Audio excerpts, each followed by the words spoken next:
In 1947, Octavia Butler was born.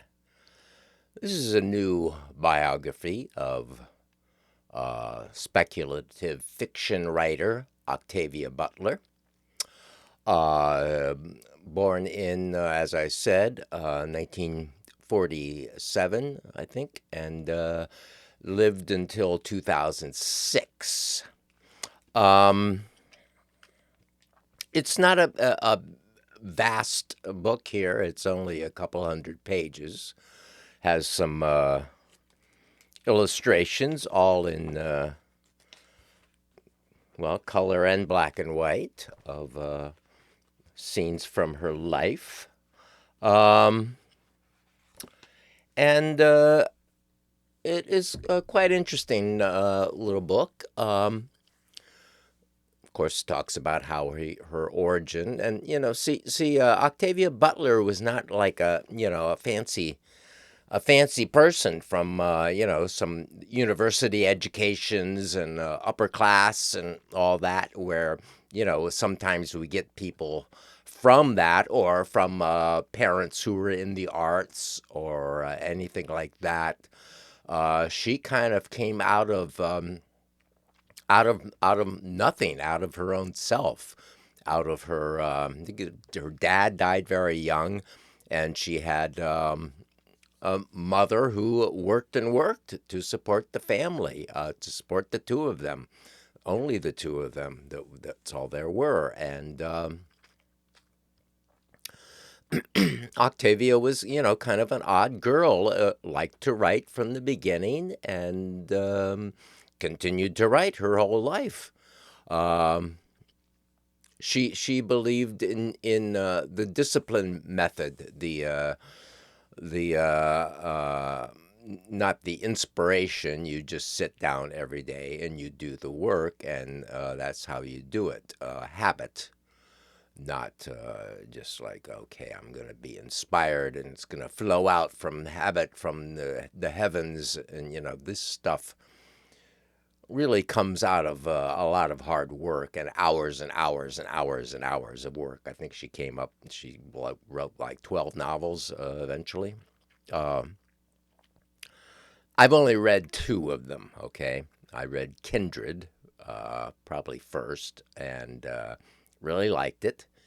And I read Parable of the Sower, which I guess I didn't quite get at the time. Both of these has been, at least 10 years ago. Um, so the author, who was named Susana M. Moore. Positive Obsession is the title of the book, The Life and Times of Octavia E. Butler. So, Susanna Moore, tells us about her discovery. Does bring herself into the story a little bit, how she, young, discovered Octavia, and, names her favorite books.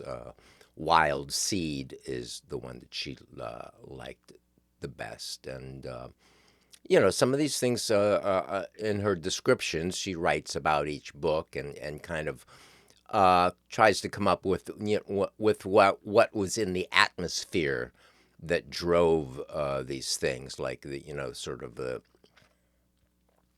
dystopian feel of many of the books, like the sower, the parable of the sower, and it had to do with things that were going on with climate. She was quite interested in global warming, which I still call global warming, and try to avoid climate change, which is the Republican variation uh, fabricated by Frank Luntz that everybody kept immediately started saying. So I'll go back to global warming, even though I don't even know what it's all about and have my doubts, but whatever.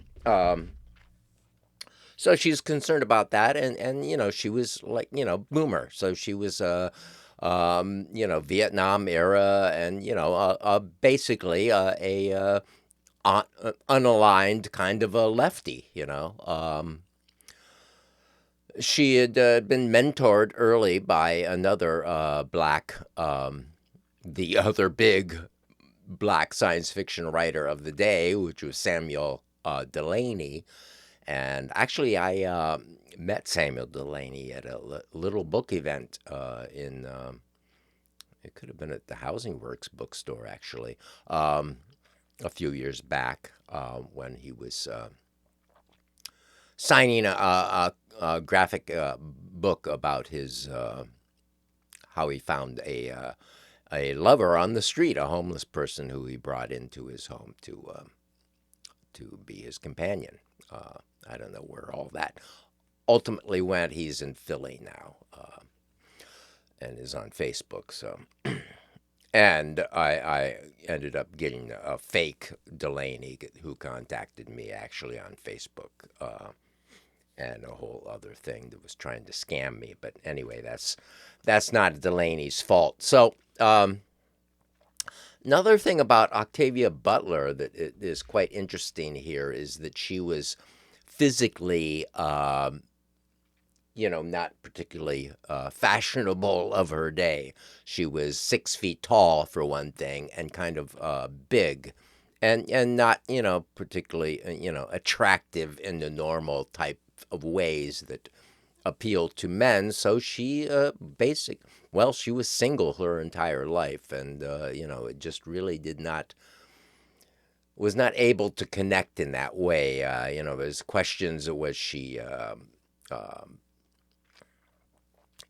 bi or homosexual, and actually there's a point where Samuel Delany, who was gay,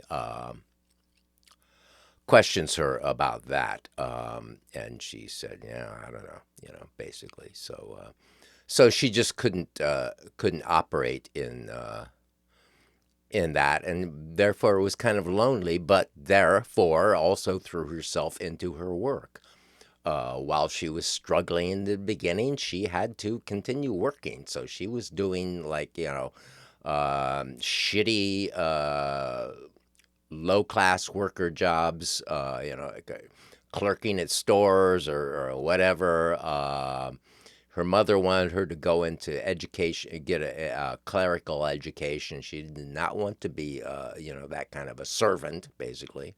Um, so she survived by, low paying working class jobs, and would get up at, 2, 3 in the morning to do her, primary work, which was writing the books.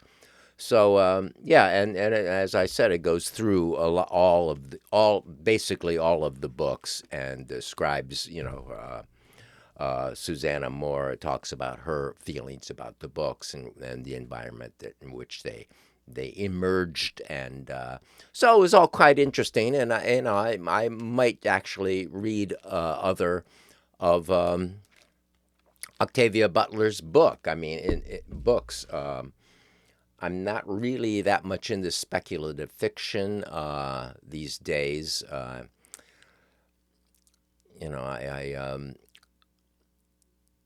tried to read one of the positive ones by what's his name, Kim Stanley Robinson, and I just really didn't like it at all. I didn't just didn't buy it. It was kind of a utopian one more than dystopia. So and no, I didn't buy it. So one thing about toward the end of the book is, well, she of course dies quite young at like 58. And what happens is she falls in her home and hits her head or something like that, and maybe she had a stroke or something. But through the years before this, there are complaints. She journaled a lot, though, so there's always complaints about her health. Her health was not good for the last whatever 10 years of her life, and it seems to me that she was taking like some bad medicine or something that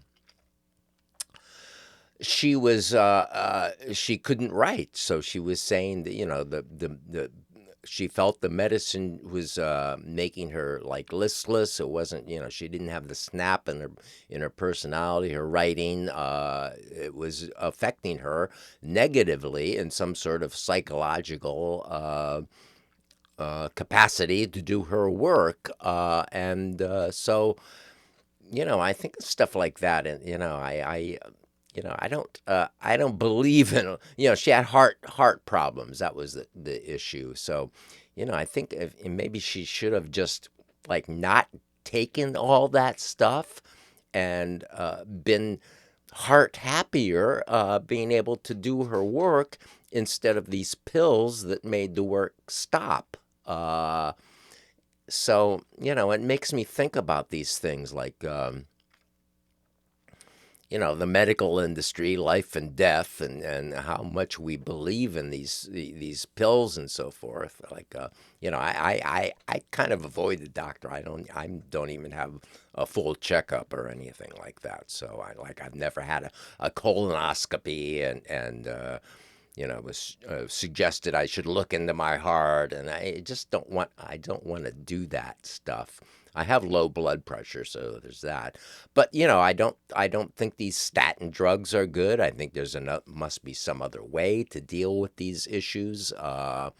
So so my suspicion is that there's something going on with the drugs, and since she was a black woman, and since the times were the times they were, it's like I don't even know if some kind of uh, some sort of intention was done about that, to stop this sort of black radical kind of writer.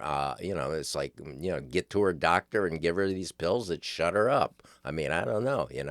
We don't know what's really going on, do we? So yeah, I thought that was really kind of sad there at the end, and and this morning I was waking up and thinking like, I I think in some cases it might be better to die by the disease that they can cure rather than end up living on with the ones that they can't. So, which is to say, if you're like, you know, 80 years old and you get an infection of some sort that is easily remedied, you do that, and then bingo, a few years later, whatever, you have Alzheimer's and don't know and need care constantly 24 hours. So, then you're in a situation of a disease that you cannot be cured. So, anyway, that's just a little thought in my head about,